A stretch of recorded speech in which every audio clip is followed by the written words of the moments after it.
Bienvenidos a Reflexiones. Hoy vamos a leer el tema, escrito por Roquel Iván Cárdenas, que lleva por título La tentación. Nuestros primeros padres Adán y Eva fueron tentados por el enemigo, nosotros también somos tentados, y es importante analizar algunos aspectos de esta situación. Cuando hablamos de tentación, generalmente nos referimos a una especie de estímulo, que nos instiga a cometer un acto contra la voluntad de Dios. La espiritualidad católica nos enseña que hay tres enemigos del alma que conspiran, para que entremos en la tentación, el mundo, la carne y el demonio. El provocador, que nos incita al pecado es Satanás y sus secuaces, es como por así decirlo, su oficio más propio. La Escritura nos advierte: revístanse con la armadura de Dios, para que puedan resistir las insidias del demonio, Efesios 6:11. Además la Biblia en otro texto nos enseña: sean sobrios y estén siempre alerta, porque su enemigo, el demonio, ronda como un león rugiente, buscando a quien devorar. Primera de Pedro 5:8. Sin embargo, no podemos concluir que todas las tentaciones que nos sobrevienen, provienen del demonio, sino que también nuestra propia concupiscencia, que en la Escritura también se llama carne, nos tienta. Dice la Biblia: cada uno es tentado por su propia concupiscencia, que lo atrae y lo seduce. Santiago 1:14.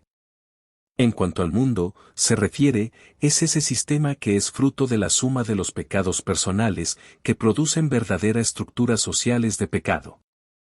En ese sistema, nos encontramos sumergidos, en lo que percibimos que hay muchas cosas que llamamos socialmente aceptadas, pero que van en contra de la voluntad de Dios.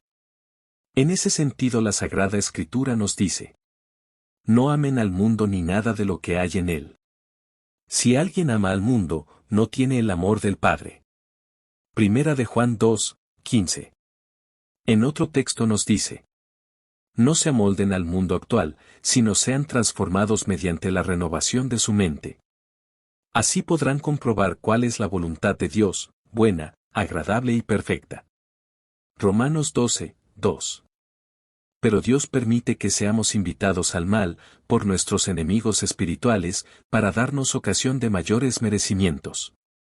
Jamás permitirá que seamos tentados por encima de nuestras fuerzas. La palabra de Dios nos dice: Dios es fiel, y no permitirá que sean tentados sobre sus fuerzas, antes dispondrá con la tentación el éxito para que puedan resistir. Primera de Corintios 10:13. En cuanto a la psicología de la tentación, podemos distinguir de la persona en estado de gracia y el que vive sumergido en el pecado. El que está en pecado mortal, es muy vulnerable a la provocación del diablo, dado que en ese estado puede considerarse hasta socios, y lo que los instiga más que a pecar es reforzar su comportamiento. En cuanto a la persona en estado de gracia, el demonio, no se les puede acercar más que a susurrarle. San Pablo lo describe como flechas encendidas, que se nos disparan desde lejos. Dice así la Escritura: tengan siempre en la mano el escudo de la fe, con el que podrán apagar todas las flechas encendidas del maligno. Efesios 6:16. La fe es una virtud a cultivar, para detener los ataques del maligno, que es un especialista en sembrar la desconfianza en Dios.